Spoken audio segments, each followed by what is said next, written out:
Hello, everyone. Welcome once again to my channel. My name is Luis Portelles, and for today's episode of Extraordinary Talks, we have a very special guest, someone that I've been dying to have on this podcast for the longest time.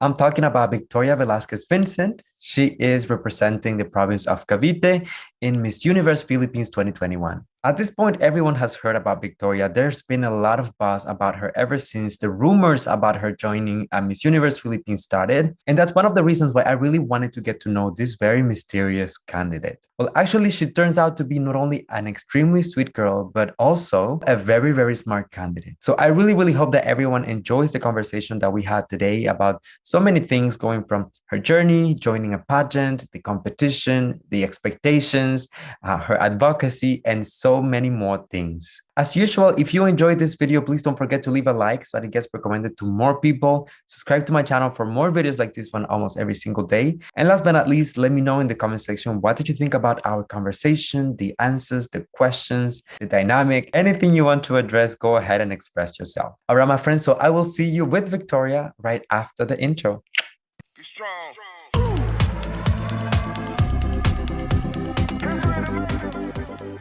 Welcome once again to a brand new episode of Extraordinary Talks, everyone. And just like I promised you, here I have our beautiful guest for today, Victoria Velasquez Vincent. How are you doing, my darling? I'm good, thank you. Hello, everyone, and thank you, Louis, for having me on your channel. I'm so excited to be here. It's such a pleasure. Honestly, I've been waiting for this day for like the past few weeks, and it's finally here. So I'm just beyond excited to, talk with you and get to know you a little better. The first thing I wanted to ask you, obviously, recently Miss Universe Philippines announced the top 100 candidates. You are in the list. And what is your state of mind so far, not only with the announcement, but also with people's response to you as a delegate? I am so overjoyed, and my heart is so incredibly full. Honestly, I never expected, as a pageant newbie, I never expected for people to show me so much warmth and so much welcoming coming into the pageant scene. Mhm. And so it's been a pleasant surprise, and I'm so grateful. Grateful is really the best word for me to describe. Yeah, I can only imagine. And can you tell us a little bit about how it all started for you? I read somewhere online that you were actually approached by your camp. Yeah. So when it comes to, the pageant season every year, especially Miss Universe season, I always go through and, I follow the contestants, I follow the new pages that come about. And last year, when I saw Bella Ismael on Instagram, I found out she was part of the camp. And so I followed them on Instagram and they reached out to me. So that was around Feb last year, I think. Okay. And yeah, they reached out and they were like, would you be willing to join next year? And, I've always thought about it, but I've never really known how to even get into the pageant scene, especially in the Philippines. It's such a huge thing here. It's like a national sport. I never even knew where to begin. So Exactly. I was just really lucky that they were the ones that reached out to me and, held out their hand to guide me along the journey, which is really nice. Going into that experience, so finally, when you decide to say yes, did that make you feel nervous? Or like, did you know what to expect at that point? Or was it like a first time experience for you, right? When it comes to pageantry? Yeah, definitely. Because it was such a long time coming, it started all the way back in Feb last year. It it was like a slow burn. And then finally, when I finally got to move to the Philippines, despite the pandemic happening, uh, it's just been so overwhelming. I can't even describe it. And now it's almost as if it's been like a slow burn, and then I've suddenly just like jumped straight into the deep end. You know what I mean? Yeah. But yeah, like I said, I'm still just grateful for everything that's going on. And I'm grateful to have so many people behind me that are helping me along the way, despite being someone that's, a little bit oblivious to how this whole scene works. Well, talking about that, being new to the scene and all, I feel like there is an aura of mystery around you, around Victoria. I've been hearing your name for a while at this point, but looking at you on your pictures, like your social media, to me, you were kind of a mystery. I don't know why. It was like an enigma, something that I just couldn't completely get until, the announcement of the official candidates where you started making interviews and being a little more, let's say, like out there. And then you realize that it's not just about the image, about the looks, but besides being like extremely beautiful and fierce, you're also very kind, very soft, very gentle. Do you feel like sometimes people have the wrong perception of you? Most definitely. I think is a stigma around beautiful women being not so kind, or, being the term, up themselves or arrogant or anything like that. And I'm just so grateful that I have finally managed to show people that I am more than just my beauty. Mhm. And it's been kind of entertaining on my end, because I know that I've been a bit of this mystery to other people.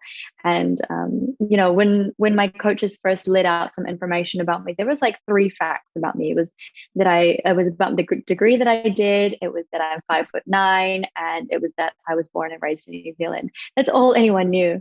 Yeah. And so everyone was speculating. Everyone was speculating. Everyone was, wondering who I am, where did I come from? And then finally, I put up a story where I was like speaking on my stories.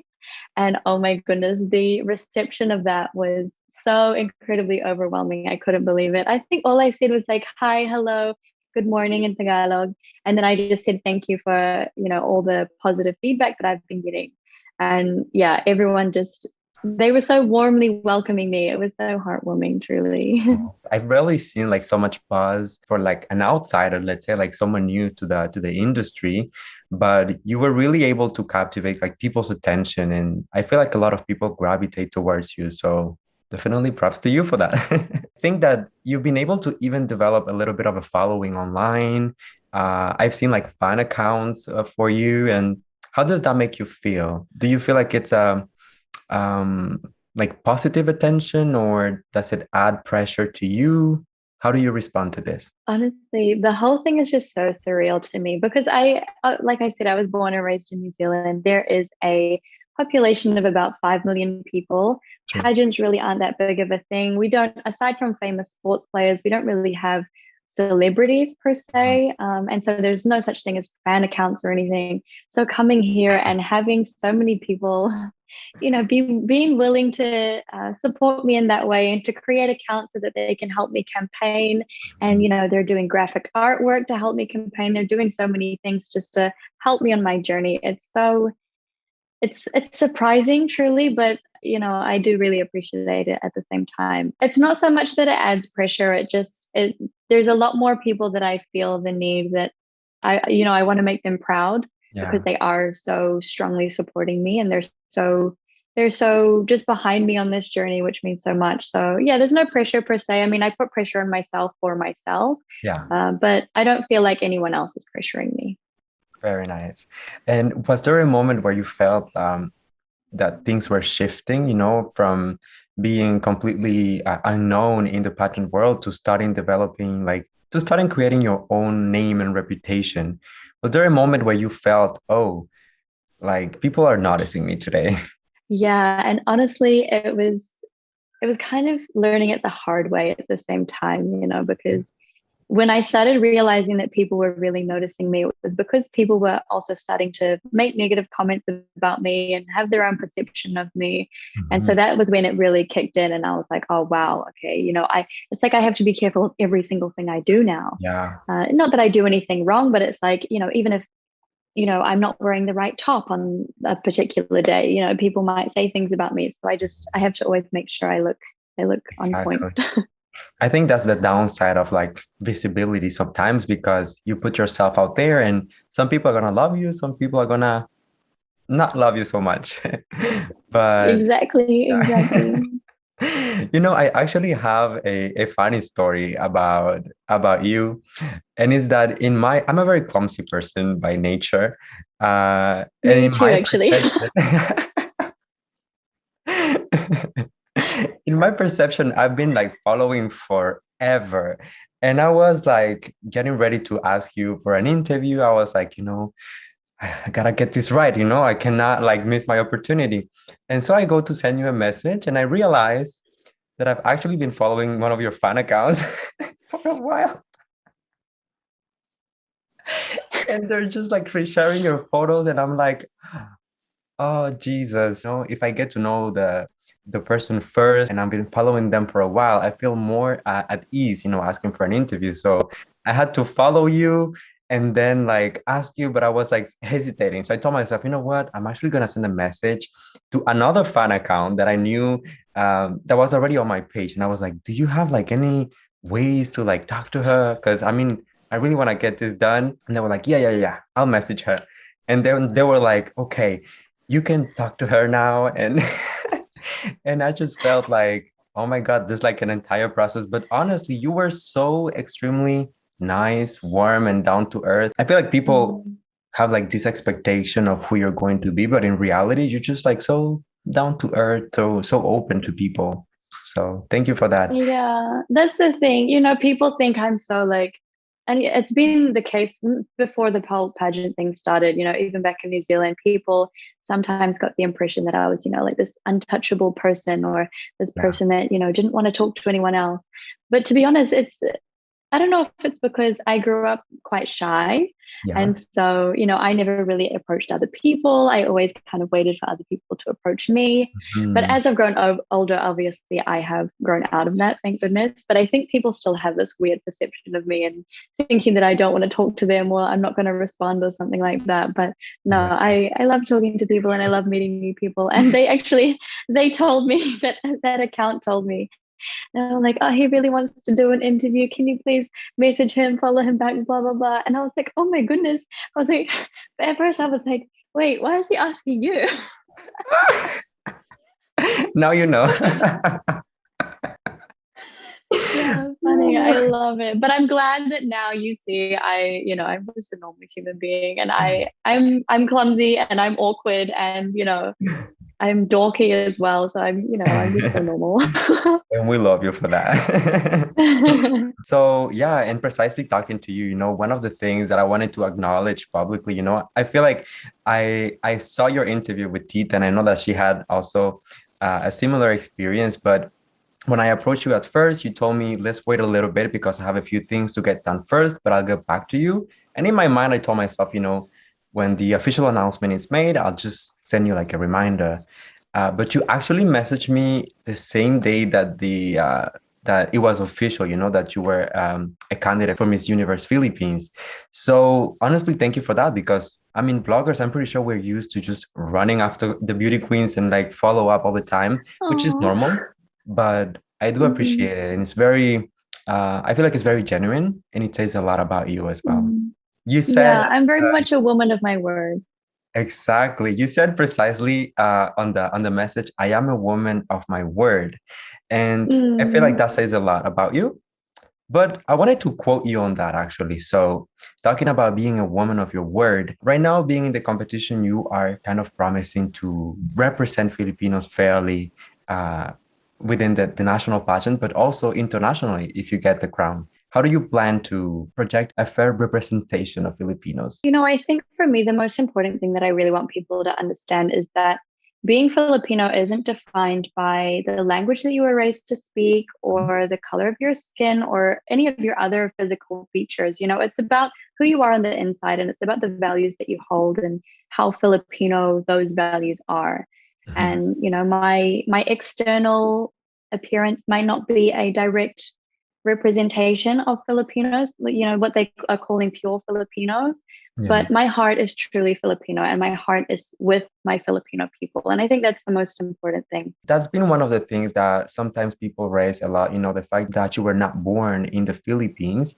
Can you tell us briefly about your background? Because I know that you've mentioned this in other interviews and also I don't want to be redundant, but just for people who are watching who might not be aware of that, can you give us a little bit of your background? So I was born and raised in New Zealand. My mom is Filipina Spanish and my dad is Irish.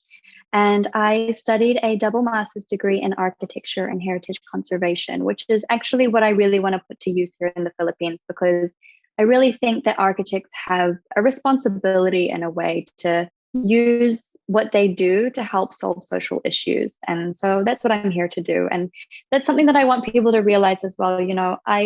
I did move to the Philippines from arguably the safest country in the world right now Yeah, in the middle of a pandemic true. because that's exactly what I want to do, and I may not be physically 100% Filipino, but the fact that, other people are running away from the Philippines, but I am running head on to the Philippines, trying to contribute to the country is what I really hope people come to see. And at the end of the day, it's actually a reminder as well that you do have Filipino blood in you. And I believe that you're doing a lot of good for the country with your advocacy, with the things that you are bringing visibility to, right? And we're going to have the chance to talk about that a little bit into the interview, but definitely I wanted to give you props for that. One of the reasons why they might criticize, the fact that you're not 100% Filipino is because there is this conversation about the underrepresentation of like the typical Filipina and the beauty within the industry. So, what is your message to the girls out there listening to you? Let's say like Filipinas who might feel not as seen, who might not feel as appreciated. My message to them is that the beauty of Filipina women is not only in our heart, but also in our diversity. That's probably the most important thing that people really need to understand. It doesn't matter if you're tall or short, if you're light skinned or darker skinned, if you're a Filipino, then that's all that matters. And if your values are Filipino, and if you think you're a good representation of what it means to be a Filipino woman, then don't let anyone else tell you otherwise. And if you look at the candidates on this year's edition of Miss Universe Philippines, I feel like it's really a representation of beautiful Filipino women overall. We have like different skin colors, hair textures, we have different backgrounds, So I feel like the most important thing is to showcase that Filipinos are not just one type of people, but it's really a spectrum. So obviously you are representing the province of Cavite, which is the historical capital of the Philippines. Do you feel like that's a big responsibility?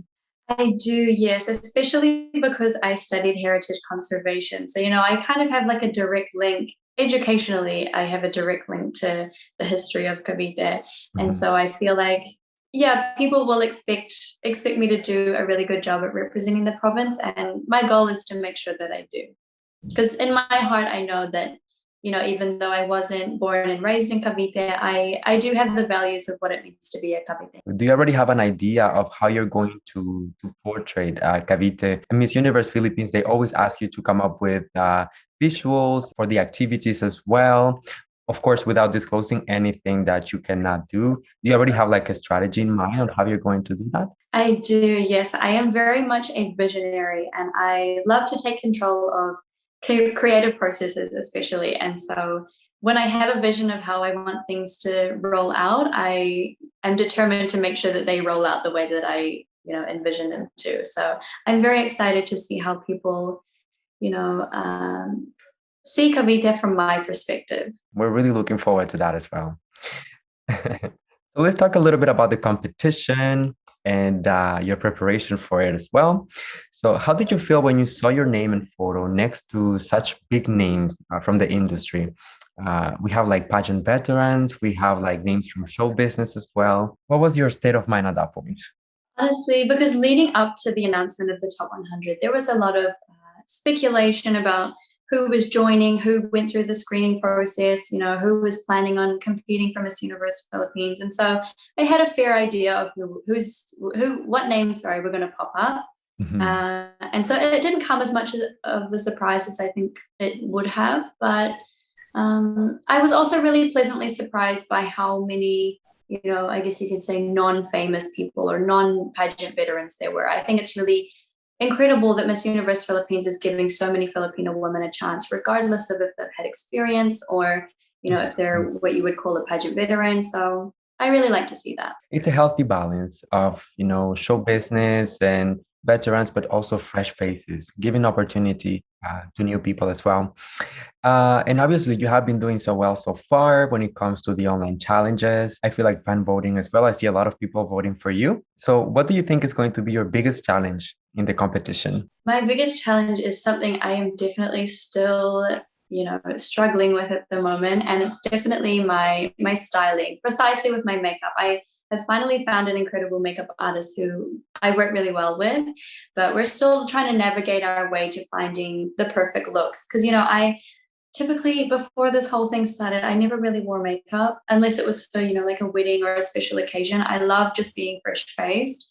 And so that's the look that really suits me. But unfortunately, when you go into the pageant scene, you've got to be wearing quite a lot of makeup, especially on stage. And so it's about finding that balance between looking fresh faced, but also having enough makeup on to, deal with all the photography and all the lights and that sort of thing. So I think that's definitely my biggest challenge.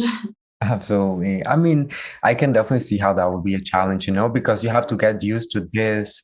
If you were not doing it before just as much, and now you have to be like on top of your game at all times. So, but in my opinion, you're doing well. Like when I look at your pictures and all, I love the styling. I love the concept of the photo shoots, the makeup as well. I know that, some people might disagree, but I said what I said.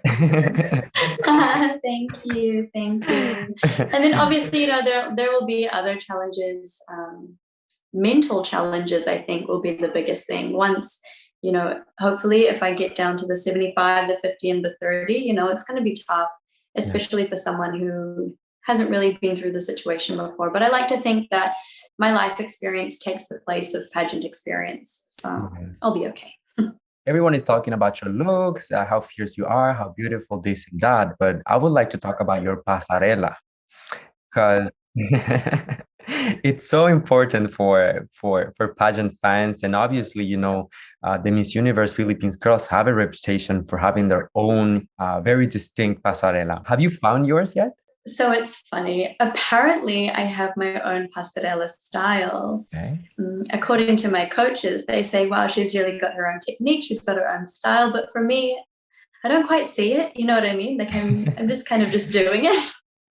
But apparently I do have my own style. I don't have a name for my walk yet, but I'm sure that'll develop over the next coming weeks. But I do have a style, apparently. So that might be a good thing, because I mean, if you're doing it and it's effortless, you don't have to try hard.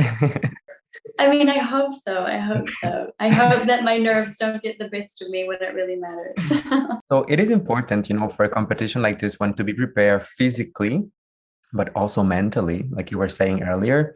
How are you preparing for both of those aspects? So physically, I have actually had to put on a little bit of weight. I was a little bit on the lighter side. So I've been eating a lot, but also working out a lot to make sure that, the weight goes to the right places, if that makes sense. Yeah. And then mentally, I think it really helps because I have like a separate world. I have my life here in the Philippines, of course, but then I've got my friends and family in New Zealand, and they kind of act as like an escape for me, especially because my friends in New Zealand, pageantry is not really a thing in New Zealand, first of all. So, it's my way of detaching myself from the pageantry world, which I think is really important because, if you become too obsessed and you become too caught up in it, it's not good for your mental health, that's for sure. And what about when it comes to the Q&A preparation? Obviously, Q&A is one of the I would say favorite segments of the show for fans. You are very good with communication skills, but is that something that makes you feel stressed since you don't have like the control over the questions or what they're going to ask you? Honestly, not really. Architecture school kind of prepared me for this because basically in architecture school, when you do a design project, you've got to present it to a series of critics and you never know what they're going to ask you. You never know if they're going to like it or if they're going to hate it. Just like pageantry, you never know if they're going to like you or if they're going to hate you. And so it's a similar sort of thing. It was just about, in architecture school, it was about knowing your design well enough to be able to answer any question. And in pageantry, it's about knowing yourself well enough to be able to answer any question about, what you believe in and what your core values are. So I think in a way that sort of prepared me a little bit. So I'll be okay. And then also we actually started our Q&A training over 6 months ago now. So it's been a while. Okay. I mean, it's been a while. That's very good. Looking back at previous years, previous editions of Miss Universe Philippines, the nice things that the candidates did, but also some of the missteps. Do you feel ready to deal with the fans' expectations? I don't think anyone could ever be fully ready, because you never know how other people are going to react to anything that you do, truly. But I think I know how to handle myself in those situations, and if I need to detach from social media, if I need to, take time away from just the pageantry world, like I said, escape to my friends and family in New Zealand and talk about something completely detached from pageantry, then I know the process to go through, I guess is my point. Yeah. So yeah, because you never, like I said, you never know how fans are going to react. And I know that fans that are my fans right now that are in full support of me, I could do one thing and they could, flip 180 and hate me. So, I mean, hopefully that doesn't happen, but you never know is the thing. And if they do, just keep me posted, girl. I'll be there in a minute, like with my slipper. I mean, you probably experienced the same thing, right? You know, like on YouTube, I've seen other people, other YouTubers, and you know the comments and the things that happen on their YouTube pages. So Yeah, exactly. Yeah, there's a lot of that as well, but it's really about focusing your energy in the right places. And whenever there's something that doesn't bring any value to you, just disregard it and keep moving. So exactly. What's that saying? It's those who mind don't matter, and those who matter don't mind. There you That's go. what I've always been told. Preach, sister. So like we were saying earlier, the candidates can almost be separated into groups. The new faces, the newbies, and the veterans. Obviously, you fall under the category of the newbies. Do you think that's an opportunity?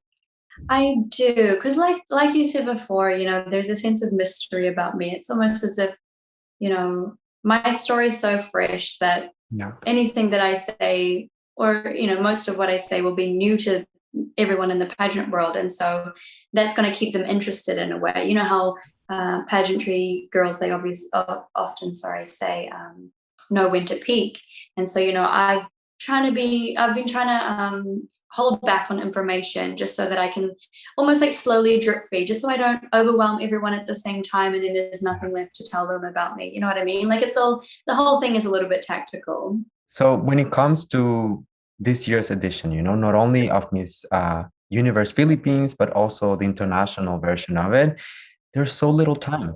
Do you feel ready? Let's say in the scenario that you win the crown in the Philippines, do you feel ready and prepared for the international version in December? I think by September, I will feel ready, most definitely. You know, like I said, we started Q&A back in December last year, and we started Pasarella around, I want to say April, I think. I could be wrong, around April. And so, you know, we've been training for a while now, and I feel like every day I'm becoming more and more prepared. And obviously it's more than just the Pasarella and the Q&A, but you know, I've been putting in the effort, and so I'm pretty confident that by September. We're rooting for you. You got this in the bag, girl. Hopefully. Yeah, even some pageant fans, and some vloggers say that a safe bet for the organization this year will be to go with a veteran because there's so little time. Can you tell us why the organization should give you a chance? That's a really good question. I guess for me, it's because, like I said, my life experience equates to pageant experience. You know what I mean? Because I'm a fast learner. So when it comes to Q&A, Pasarella, those sorts of things, learning how to do my own hair and makeup, those sorts of things are easy. But I think the biggest struggle when it comes to joining pageants is really the mental journey that you go on. You know what I mean? And that's the most preparation that you really have to do, especially coming from a country like the Philippines, where pageantry is, you know, basically a national sport. So there is a lot of pressure. And I think that the life experiences that I've been through have developed my mental strength, my mental fortitude to be able to handle the situation. So, everything other than that is just, just quick learning for me, hopefully. Exactly. That's really the only way to do it, right? The best approach. You just bring your best self, and hopefully they'll see it. They'll see the potential in what you can bring to the table. But worst case scenario, let's think of for a moment. Let me touch some wood. Let's say that you do not get the crown this year. Would you ever consider joining for another year? I think I would have to take time to think about it. That's for sure. Yeah. Because for me, pageantry isn't my entire life. Obviously I've gained the degrees that I've got, and I've had the work experience that I've had.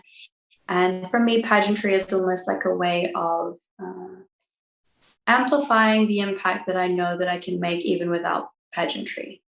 And so I don't know, maybe if I don't get the crown this year, maybe I would just choose to take the slower approach at making the impact that I want to make. But I guess we'll just have to wait and see. Of course.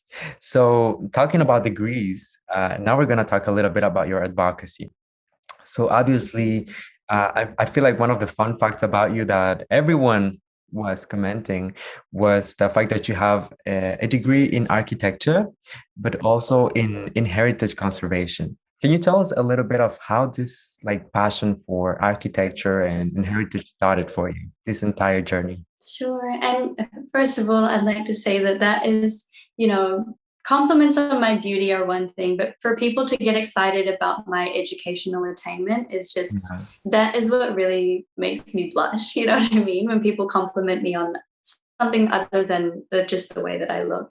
Mhm. But so I decided to take up architecture after coming to understand my dad as an engineer and the impact that he was able to have on the built environment and, you know, creating spaces and that sort of thing. So that's what first interested me. But like I said, I'm a visionary and I'm a creative, and so I wanted to do something more creative than just engineering. And so architecture was really just the perfect thing for me. And so I think that was when I was, how old would I have been? Maybe around 16 when I first decided, yeah, no, maybe I'll take up architecture.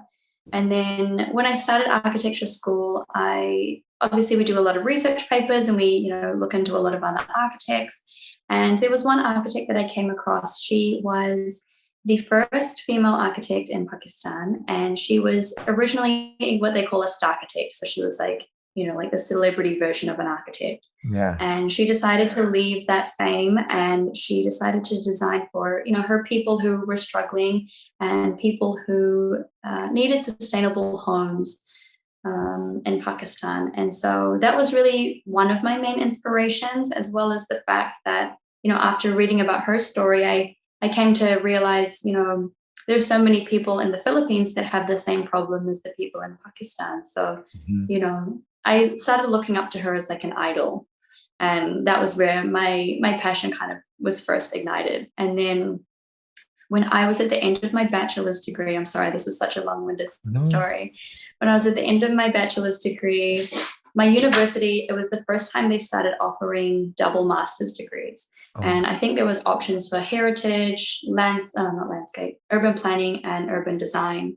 And I don't know why you know, I've always loved history and I've always loved classical architecture, but I guess I don't know. I saw it as a way of opening up a lot more windows by doing a second master's degree. And so I was just at first I was like, oh yeah, why not? You know, I'll just do it.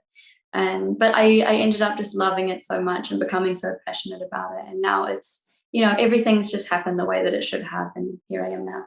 Definitely a journey, and it took you to this position where you are today. And something that I really like about you is, you know, especially when it comes to pageants, right? Everyone has an advocacy, everyone defends something different. But I really, really like when the queen is invested in the advocacy. Because for you, not only you went to school for this, like you got your education on this field, but also even if you were not in a pageant, you will still be invested in this.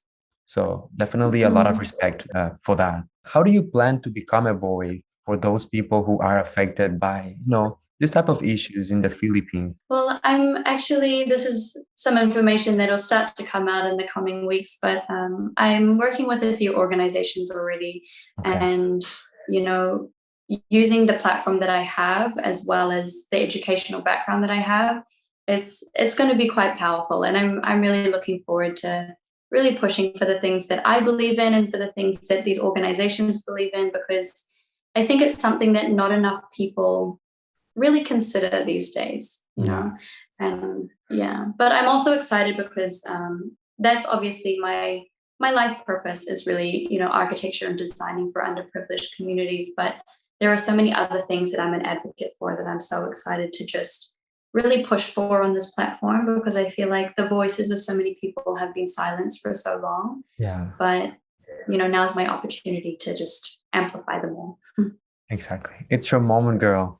And yeah, honestly, it feels very genuine and very selfless for you to have this type of advocacy. It's all about giving back to other people, and not just any people, but the underprivileged mostly. I hope that people are, you know, noticing this type of things because it's important and we need more more of this. So actually, I wanted to talk about the post that you made on your Instagram account. It's kind of like a view of the city where you can see the contrast between the poor side of the city and then you have like the big buildings in the background. So with this photo, actually, the caption really got my attention because you described how resilient, how creative, and persistent Filipinos are. You talked about the importance of reducing the gap between the rich and the poor in the Philippines and the need to reinforce the culture and design for Filipinos. Can you tell us a little bit more? What did you mean about for Filipinos, designed for them? So any Filipino will know that, you know, we have a very specific way of living. You know, we love living as a family, we love living as a large group of people, as a community. True. And, you know, through centuries worth of colonization, there's been a lot of westernization happening in the Philippines, but you know, that sort of living and that sort of architecture for me, I don't think works for the typical Filipinos is the thing. And you know, I think that's what's really pushing the gap open between, you know, the privileged and the underprivileged. And then unfortunately the pandemic is just accelerating the rate at which that gap is opening. So I think it's really important that architects learn to design for the people for the people who are going to use the architecture. I can definitely relate to that, you know, because I'm from Cuba and we were colonized by Spain as well.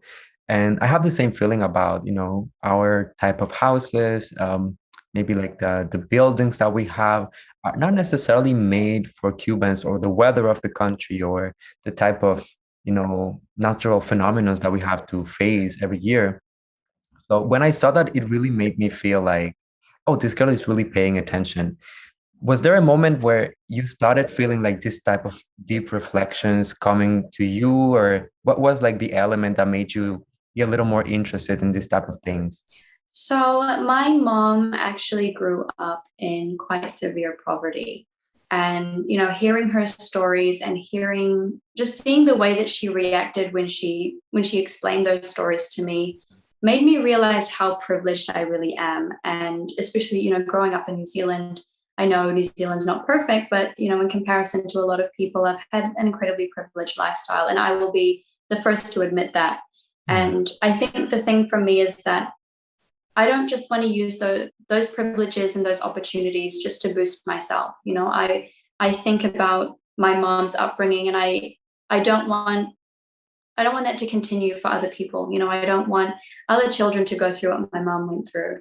And then another reason why, kind of also a long-winded story, but another reason why I have this strong connection to the Philippines and this strong desire to use my degrees and use my knowledge to try and, you know, contribute here is when I was 3 years old, I was kidnapped here in the Philippines.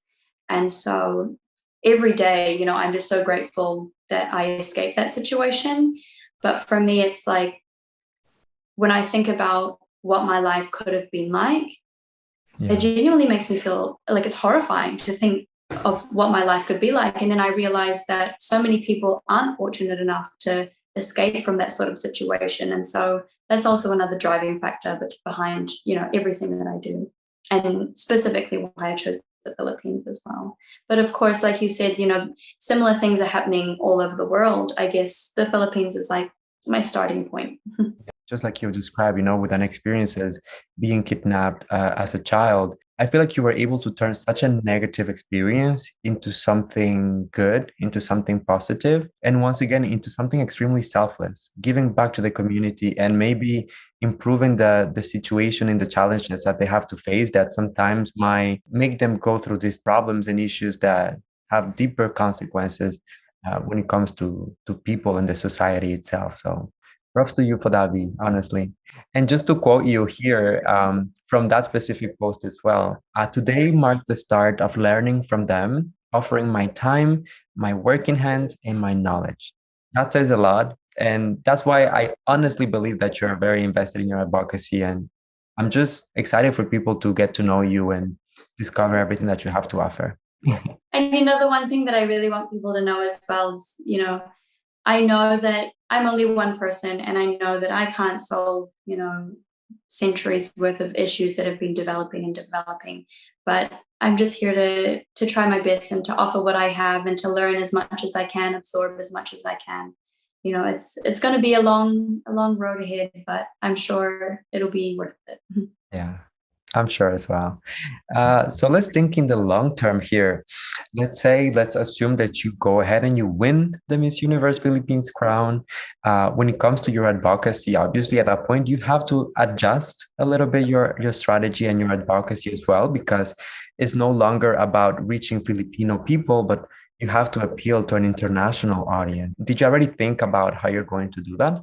Yeah, definitely. So like I said, the issues that exist in the Philippines are not, solely related only to the Philippines. And so I think a lot of people will be able to relate to the things that I want to help to achieve here, as well as, other things that I advocate for as well. I think when it comes to pageantry, I don't think you should necessarily just have one advocacy. I think you should stand with all people and you should, fight for the rights of all people. And, there have been life experiences that I've been through that have allowed me to be able to resonate with other groups of people as well. So I'm excited to be a voice for all of them too. And like you say, I'm pretty sure that a lot of people are going to relate to this. You just have to put it in a way that it's accessible for them. But like you said, this is pretty much all over the world. So very, very important. And now just stepping away for a moment from serious subjects, I feel like sometimes we put like beauty queens through a lot of difficult questions, complex, and we expect, a lot of substance in a short time. And sometimes it's also a lot of fun to get to know you on a personal level and just, as a human being. So first fun question is, who's your all-time favorite artist and why? Artist? You mean like paintings and stuff? Like that sort of artist, or like music artist? It can be music, it can be painting, it can be anything that you want. All-time favorite. I consider architecture to be a form of art. So I will say Jean Hudson. He designed the Sydney Opera House in Australia. He's my all-time favorite. Magnificent. That's definitely on my bucket list. I've never been to Australia, but I would love to visit one day. Yeah. It's beautiful. I lived there for around 9 or 10 months. And yeah, I had the time of my life while I was there. Oh my God. Have you been to New Zealand? Never. I have to go as well. You do. Even I haven't even traveled around New Zealand, but I heard it's beautiful. I've only been to Cuba and Canada. So really after the pandemic, I need to go like on a world tour. Make the most of it. Yeah. Absolutely. Can you tell us what is your astrological sign? I'm a Virgo, and I am the epitome of a Virgo. There is nothing about a Virgo star sign that I am not, if that makes sense. Everything, yeah. To a T, I'm a Virgo. I'm a Virgo as well. No way. When's your birthday? September 18th. Mine's September 7th. Okay. Oh wow. Are you a good representation of a Virgo? Absolutely. Girl, I'm all about I'm obsessive about details. I like to prepare everything. Like the interview right now, girl, I have my not about taking risks. Word by word in front of me. So I'm definitely a Virgo. Very cool. Can you tell us what is your favorite Filipino slang word? Filipino slang word. I love the word char. Char? It's part of the Becky language that we have. I'm sure you've heard of it because of all the pageantry stuff. Sure. And I just think it's just the perfect way to just end something that you're joking about. You know what I mean? Mm-hmm. Even if there's like a little bit of seriousness behind it at the same time, you still say it anyway. Exactly. What is something that makes you smile? My niece in New Zealand. She's the light of my life. Oh, so cute. Yeah, family always has a soft spot. And last but not least, what is your definition of success? To me, this isn't a fun question. This is another pageant question. To me, success, it's about being happy, and it's about fulfilling the purpose that you have. I've worked in project management where the money was good and the hours were good and whatever, but I didn't feel like I was truly happy doing that, because I didn't really feel like that was what I was meant to be doing. And so, yeah, to me, success is about fulfilling your purpose and just doing what makes you happy. Thank you so, so much for being so generous, with all of your answers during the interview. But before we end it, I wanted to allow you a moment. I want you to think as if you have like a bunch of people looking at you right now. What is your message to them, and what do you want them to remember from you? After everything that has happened so far, I am so incredibly grateful. My heart will always be full of gratitude, regardless of what happens, regardless of the outcome, regardless of what happens along the journey.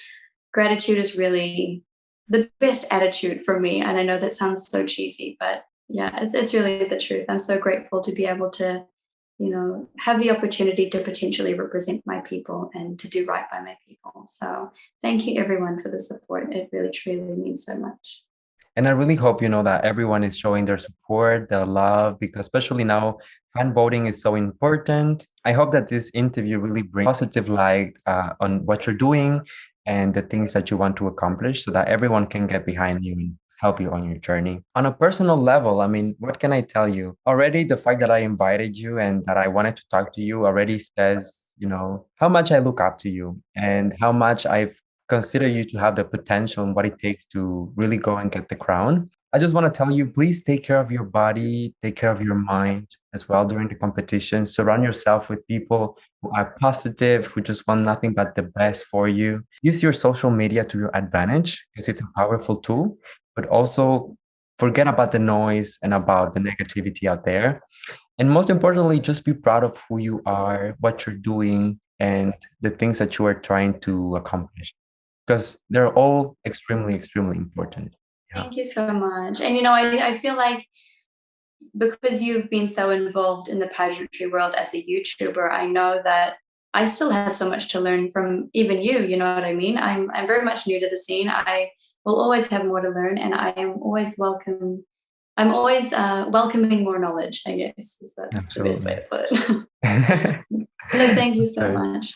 My absolute pleasure. And thank you everyone for joining us today for this conversation.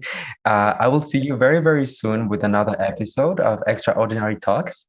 And until then, everyone, please stay safe, take care of one another. And yeah, see you soon. Bye. Thank you, everyone. Bye.